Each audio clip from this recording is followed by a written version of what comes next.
Pada kesempatan kali ini, saya akan menjelaskan materi mengenai kewenangan Lembaga Negara Republik Indonesia. Sebelumnya, apakah teman-teman tahu apa saja lembaga negara menurut UUD Negara Republik Indonesia tahun 1945? Apa fungsi dan wewenang lembaga-lembaga negara tersebut? Saya yakin teman-teman semua pasti sudah tahu. Namun, saya berkesempatan kali ini untuk menjelaskan agar kita semua semakin mengingatnya.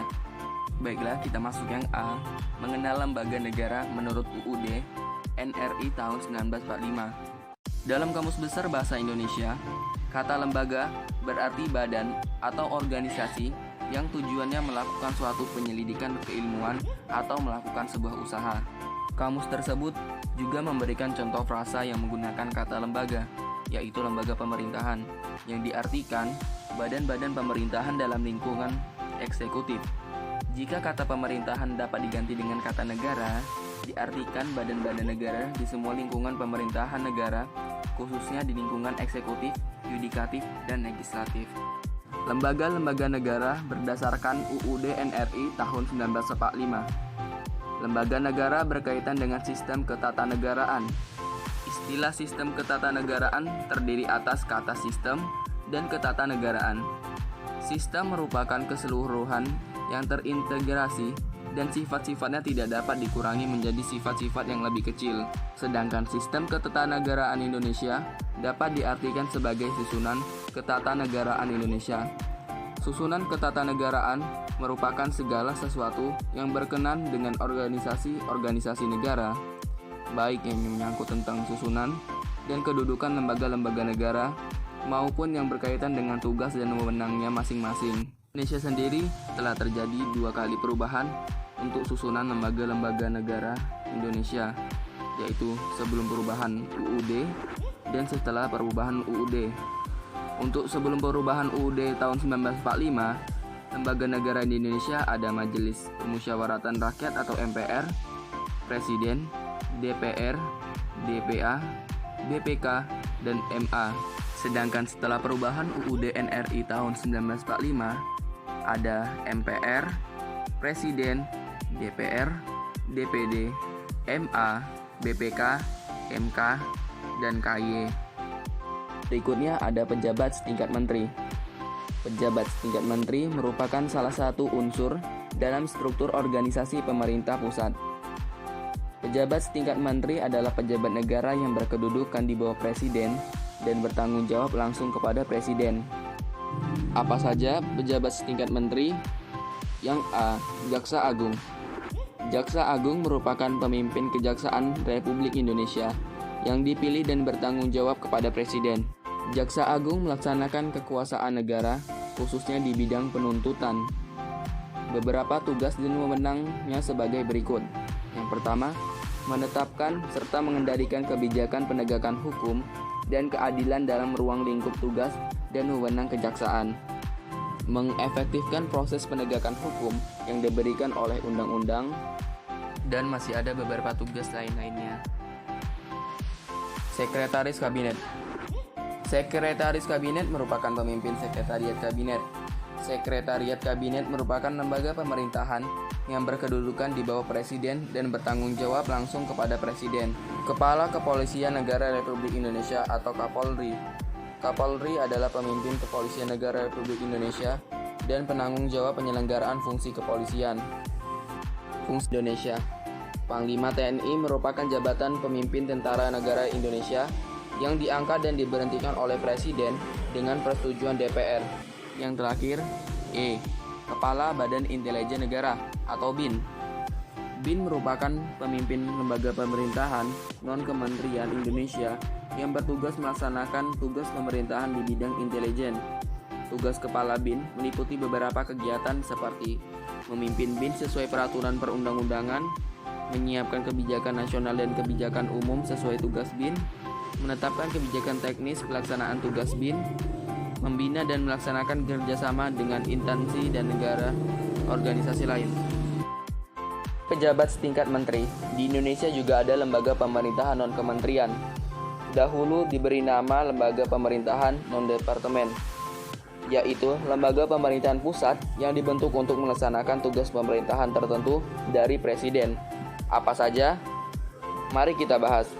Yang A. Lembaga Ilmu Pengetahuan Indonesia atau LIPI. LIPI merupakan lembaga milik pemerintah non-kementerian Republik Indonesia yang dikoordinasikan oleh Kementerian Negara dan Teknologi. Yang berikutnya, Lembaga Administrasi Negara atau LAN. Lembaga Administrasi Negara merupakan salah satu lembaga pemerintahan non-kementerian yang didirikan pada tahun 1957.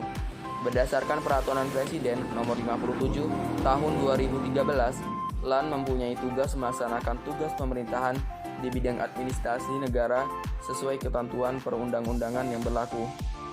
Ada Arsip Nasional Republik Indonesia atau ANRI, merupakan salah satu lembaga pemerintahan yang dibentuk berdasarkan Undang-Undang Nomor 7 Tahun 1971 tentang ketentuan-ketentuan pokok kearsipan. ANRI bertanggung jawab melaksanakan tugas pemerintahan di bidang kearsipan sesuai ketentuan peraturan perundang-undangan yang berlaku. Ada Lembaga Ketahanan Nasional atau Lemhanas, mempunyai tugas membantu Presiden dalam menyelenggarakan pendidikan, penyiaran kader, dan pemantapan pemimpin tingkat nasional yang berpikir integratif dan profesional. B. Fungsi dan kewenangan lembaga-lembaga negara menurut Undang-Undang Dasar Negara Republik Indonesia tahun 1945. Pada subbab ini akan dibahas kewenangan tiap-tiap lembaga negara yang kedudukannya sebagai lembaga utama dan kewenangannya langsung diberikan oleh Undang-Undang Dasar Negara Republik Indonesia tahun 1945. Adapun lembaga negara yang dimaksud yaitu sebagai berikut. Yang pertama, Majelis Permusyawaratan Rakyat. Dalam sebuah negara demokrasi, kekuasaan tertinggi berada di tangan rakyat. Oleh karena itu, rakyatlah yang berdaulat. Sebelum Undang-Undang Dasar Negara Republik Indonesia tahun 1945 dilakukan perubahan, sebagaimana disebutkan dalam Pasal 1 Ayat 2 Undang-Undang Dasar Negara Republik Indonesia tahun 1945. Kedaulatan rakyat dipegang dan dilaksanakan sepenuhnya oleh Majelis Permusyawaratan Rakyat atau MPR. 2. Dewan Perwakilan Rakyat. Dewan Perwakilan Rakyat atau DPR merupakan lembaga negara sebagai lembaga perwakilan rakyat atau parlemen. DPR merupakan lembaga perwakilan rakyat yang berkedudukan sebagai lembaga negara. DPR beranggotakan para wakil rakyat dari partai politik yang dipilih melalui pemilihan umum. 3. Dewan Perwakilan Daerah. Dewan Perwakilan Daerah atau DPD merupakan lembaga perwakilan daerah yang berkedudukan sebagai lembaga negara. DPR terdiri atas wakil-wakil daerah provinsi yang dipilih melalui pemilihan umum. Seluruh anggota Presiden. Wewenang Presiden menurut ketentuan dalam Undang-Undang NRI tahun 1945 meliputi beberapa aspek seperti berikut. A. Memegang kekuasaan yang tertinggi atas Angkatan Darat, Angkatan Laut, dan Angkatan Udara. B. Menyatakan perang, membuat perdamaian dan perjanjian dengan negara lain dengan persetujuan DPR. C. Membuat perjanjian internasional lainnya dengan persetujuan DPR. D. Menyatakan keadaan bahaya. 5. Mahkamah Agung. Mahkamah Agung atau MA merupakan pemegang kekuasaan kehakiman yang merdeka. Artinya, mahkamah terlepas dari pengaruh kekuasaan pemerintah. Undang-undang yang mengatur tentang kekuasaan kehakiman adalah Undang-Undang Nomor 48 Tahun 2009 tentang kekuasaan kehakiman. Lingkungan kekuasaan kehakiman berdasarkan Undang-Undang Nomor 48 Tahun 2009 sebagai Mahkamah Konstitusi. Mahkamah Konstitusi atau MK merupakan salah satu lembaga negara yang melakukan kekuasaan kehakiman yang merdeka untuk menyelenggarakan pengadilan guna menegakkan hukum dan keadilan sebagaimana disebutkan dalam pasal 24 Undang-Undang Dasar Negara Republik Indonesia tahun 1945. 7. Komisi Yudisial. Komisi Yudisial dibentuk berdasarkan Undang-Undang Nomor 22 Tahun 2004 yang bertujuan untuk memenuhi harapan masyarakat tentang kekuasaan kehakiman yang terakhir. Badan Pemeriksa Keuangan. Badan Pemeriksa Keuangan atau BPK merupakan lembaga negara dalam sistem ketatanegaraan Indonesia yang memiliki wewenang memeriksa pengelolaan dan bertanggung jawab keuangan negara. 9. Bank Sentral. Keberadaan Bank Sentral sebagai lembaga independen diatur dalam pasal 23D Undang-Undang Dasar Negara Republik Indonesia tahun 1945. Dalam pasal tersebut dijelaskan bahwa negara memiliki suatu bank sentral yang susunan kedudukannya, kewenangan, bertanggung jawab, dan independensinya diatur dengan undang-undang. Komisi Pemilihan Umum berdasarkan Undang-Undang Nomor 15 Tahun 2011 tentang penyelenggaraan pemilihan umum, yang dimaksud Komisi Pemilihan Umum atau KPU adalah lembaga penyelenggaraan pemilu yang bersifat nasional. C. Hubungan kewenangan antara lembaga negara menurut UUD NRI tahun 1945. Lembaga legislatif, eksekutif, dan yudikatif merupakan lembaga kenegaraan yang berdiri sendiri-sendiri. Satu lembaga bukan merupakan bagian dari lembaga lain, akan tetapi lembaga-lembaga negara dalam menjalankan kewenangannya tidak terpisah secara mutlak. Hubungan tersebut menunjukkan bahwa UUD NRI tahun 1945 tidak menganut doktrin pemisahan kekuasaan, tetapi menganut asas pembagian kekuasaan. Berikut contoh bentuk nyata adanya pembagian kekuasaan antara lembaga negara. 1. Hubungan kewenangan antara lembaga legislatif dan lembaga eksekutif. Hubungan kewenangan antara lembaga legislatif dan lembaga eksekutif terdapat pada pasal 5 ayat 1 UUD NRI tahun 1945 yang berbunyi Presiden berhak mengajukan rancangan undang-undang kepada Dewan Perwakilan Rakyat. Ketentuan pasal 7A UUD NRI tahun 1945 yang berbunyi Presiden dan atau Wakil Presiden dapat diberhentikan dalam masa jabatannya oleh Majelis Permusyawaratan Rakyat atas usul Dewan Perwakilan Rakyat. 2. Hubungan kewenangan antara lembaga eksekutif dan lembaga yudikatif. Pasal 14 ayat 1 UUD NRI tahun 1945 berbunyi Presiden memberi gerasi dan rehabilitasi dengan memperhatikan pertimbangan Mahkamah Agung. 3. Hubungan kewenangan antara lembaga legislatif, eksekutif, dan yudikatif.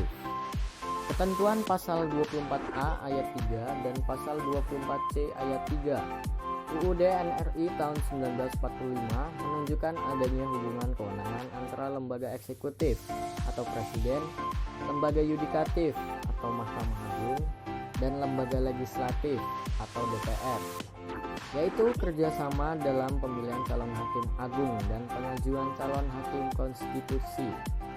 Adapun ketentuan pasal 24C ayat 2 UUD NRI tahun 1945 menunjukkan adanya hubungan kewenangan antara lembaga yudikatif atau Mahkamah Konstitusi, lembaga legislatif atau DPR, dan lembaga eksekutif Presiden. Teman-teman, kita masuk pembahasan yang terakhir, yaitu sikap positif terhadap lembaga-lembaga negara. Dalam pasal 1 ayat 2 UUD NRI tahun 1945 ditegaskan bahwa kedaulatan berada di tangan rakyat dan dilaksanakan menurut Undang-Undang Dasar, yang artinya kekuasaan tertinggi berada di tangan rakyat. Jadi, apa saja wujud kepedulian warga negara terhadap lembaga-lembaga negara, dan bagaimanakah bentuk kesadaran warga negara terhadap lembaga negara? Baiklah, pertama ada kritik yang membangun. Sikap kritis dalam berpikir ini penting untuk dikembangkan karena akan membentuk kebiasaan menghargai masalah, namun bukan sekedar kritik ya. Kritik yang kita berikan harus mengandung motivasi dan memberikan jalan keluar. Dengan begitu, kritik kita akan mampu membantu membangun negeri ini. Berikutnya ada menghormati kebijakan. Kita harus menghormati kebijakan yang telah ditetapkan pemerintah. Sebagai bentuk menghargai kebijakan pemerintah, kita dapat melakukannya dengan mematuhi aturan yang berlaku. Sebagai contoh, taat membayar pajak dan taat berlalu lintas. Selanjutnya ada menyalurkan aspirasi secara benar dan tepat. Bila ada keputusan yang diambil oleh lembaga negara yang tidak berkenan di hati, kita harus berbicarakan hal tersebut dengan baik-baik dan menyalurkan aspirasi secara benar dan tepat. Dengan demikian, lembaga negara dapat mengkoreksi kesalahannya sendiri dan memperbaikinya. Dan yang terakhir adalah tunduk dan patuh terhadap aturan. Sikap tunduk dan patuh terhadap peraturan negara sangat diperlukan dalam rangka menghormati produk-produk hukum atau peraturan perundang-undangan yang dihasilkan para penyelenggara negara dalam lembaga-lembaga negara di Indonesia.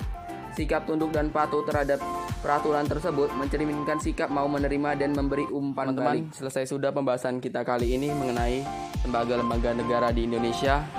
Semoga pembelajaran tadi dapat bermanfaat bagi kita semua. Lebih kurangnya saya mohon maaf. Sekali lagi terima kasih bagi yang telah menonton dan jangan lupa di like dan subscribe.